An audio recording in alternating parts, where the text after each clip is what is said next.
Chapter 4. Calm in Storm. Dr. Manette did not return until the morning of the 4th day of his absence. So much of what had happened in that dreadful time as could be kept from the knowledge of Lucy was so well concealed from her that not until long afterwards, when France and she were far apart, did she know that 1,100 defenceless prisoners of both sexes and all ages had been killed by the populace. That 4 days and nights had been darkened by this deed of horror, and that the air around her had been tainted by the slain. She only knew that there had been an attack upon the prisons, that all political prisoners had been in danger, and that some had been dragged out by the crowd and murdered. To Mr. Lorry, the doctor communicated under an injunction of secrecy on which he had no need to dwell, that the crowd had taken him through a scene of carnage to the prison of La Force. That in the prison he had found a self-appointed tribunal sitting, before which the prisoners were brought singly, and by which they were rapidly ordered to be put forth to be massacred, or to be released, or, in a few cases, to be sent back to their cells. That, presented by his conductors to this tribunal, he had announced himself by name and profession as having been for 18 years a secret and unaccused prisoner in the Bastille. That one of the body so sitting in judgment had risen and identified him, and that this man was Defarge. That, hereupon he had ascertained, through the registers on the table, that his son-in-law was among the living prisoners, and had pleaded hard to the tribunal, of whom some members were asleep and some awake, some dirty with murder and some clean, some sober and some not, for his life and liberty. That in the first frantic greetings lavished on himself as a notable sufferer under the overthrown system, it had been accorded to him to have Charles Darnay brought before the lawless court and examined. That he seemed on the point of being at once released, when the tide in his favour met with some unexplained check, not intelligible to the doctor, which led to a few words of secret conference. That the man sitting as president had then informed Dr. Manette that the prisoner must remain in custody, but should, for his sake, be held inviolate in safe custody. That immediately, on a signal, the prisoner was removed to the interior of the prison again. But that he, the doctor, had then so strongly pleaded for permission to remain and assure himself that his son-in-law was, through no malice or mischance, delivered to the concourse whose murderous yells outside the gate had often drowned the proceedings, that he had obtained the permission, and had remained in that hall of blood until the danger was over. The sights he had seen there, with brief snatches of food and sleep by intervals, shall remain untold.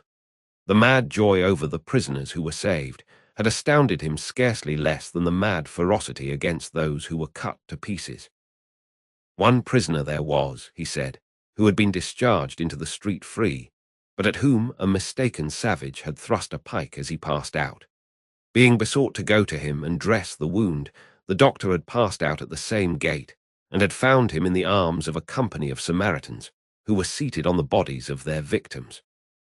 With an inconsistency as monstrous as anything in this awful nightmare, they had helped the healer, and tended the wounded man with the gentlest solicitude, had made a litter for him and escorted him carefully from the spot, had then caught up their weapons and plunged anew into a butchery so dreadful that the doctor had covered his eyes with his hands and swooned away in the midst of it. As Mr. Lorry received these confidences, and as he watched the face of his friend, now 62 years of age, a misgiving arose within him that such dread experiences would revive the old danger. But he had never seen his friend in his present aspect. He had never at all known him in his present character. For the first time the doctor felt now that his suffering was strength and power. For the first time he felt that in that sharp fire he had slowly forged the iron which could break the prison door of his daughter's husband and deliver him. It all tended to a good end, my friend. It was not mere waste and ruin. As my beloved child was helpful in restoring me to myself, I will be helpful now in restoring the dearest part of herself to her. By the aid of heaven, I will do it. Thus, Dr. Manette.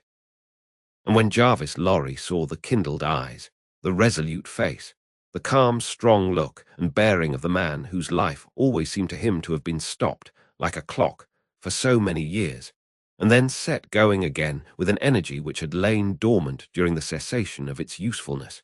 He believed.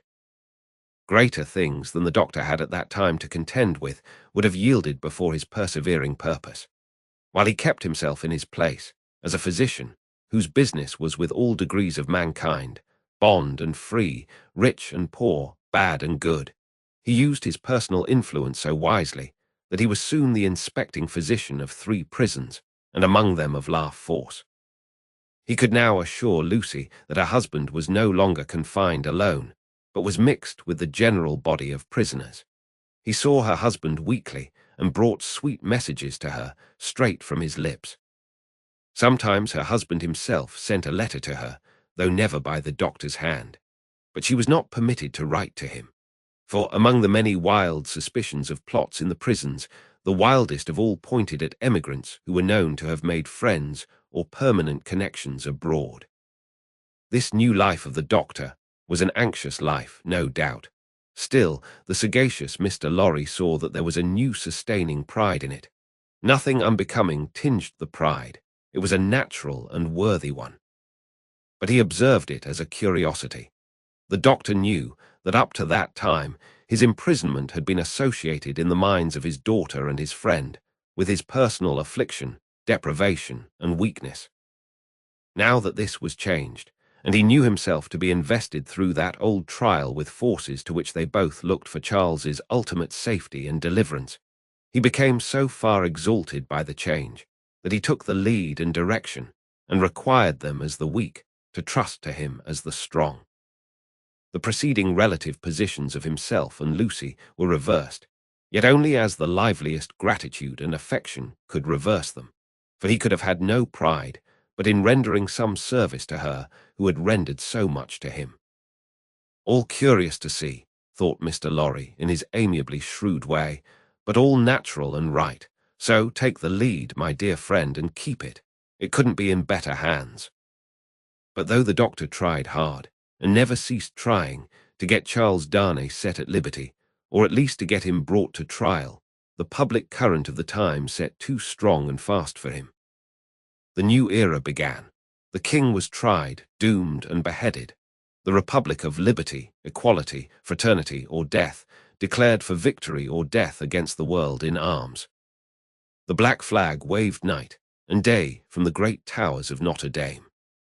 300,000 men, summoned to rise against the tyrants of the earth, rose from all the varying soils of France, as if the dragon's teeth had been sown broadcast and had yielded fruit equally on hill and plain, on rock, in gravel, and alluvial mud, under the bright sky of the south, and under the clouds of the north, in fell and forest, in the vineyards and the olive grounds, and among the cropped grass and the stubble of the corn, along the fruitful banks of the broad rivers, and in the sand of the seashore.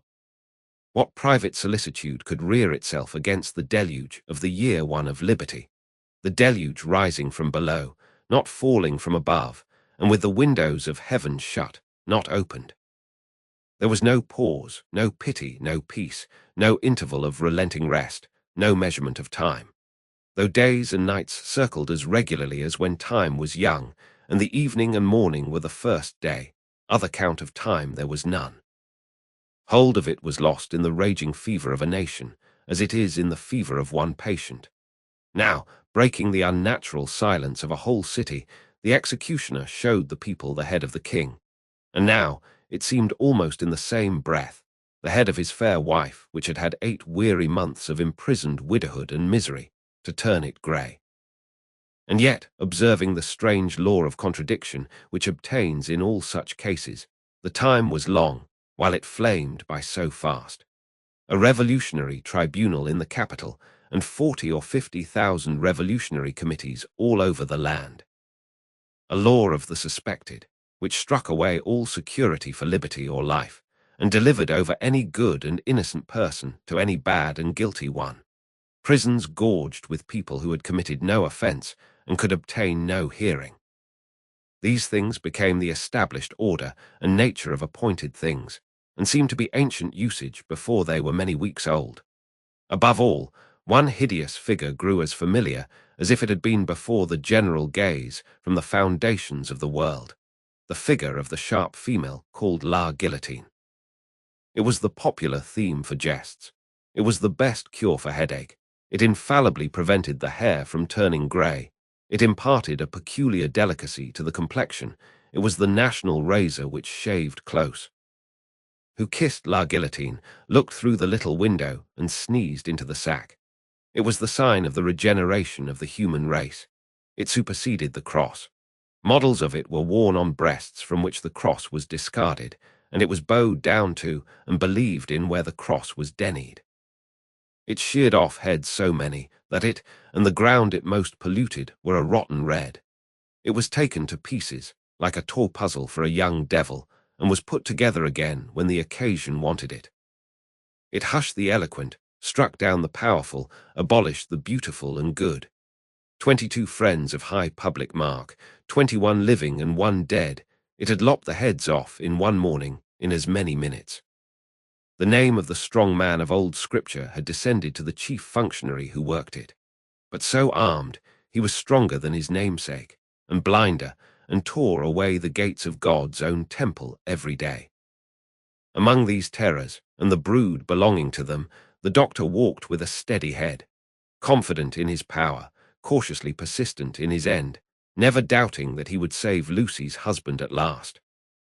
Yet the current of the time swept by, so strong and deep, and carried the time away so fiercely, that Charles had lain in prison 1 year and 3 months when the doctor was thus steady and confident. So much more wicked and distracted had the revolution grown in that December month, that the rivers of the south were encumbered with the bodies of the violently drowned by night, and prisoners were shot in lines and squares under the southern wintry sun. Still the doctor walked among the terrors with a steady head. No man better known than he in Paris at that day, no man in a stranger situation. Silent, humane, indispensable in hospital and prison, using his art equally among assassins and victims, he was a man apart. In the exercise of his skill, the appearance and the story of the Bastille captive removed him from all other men.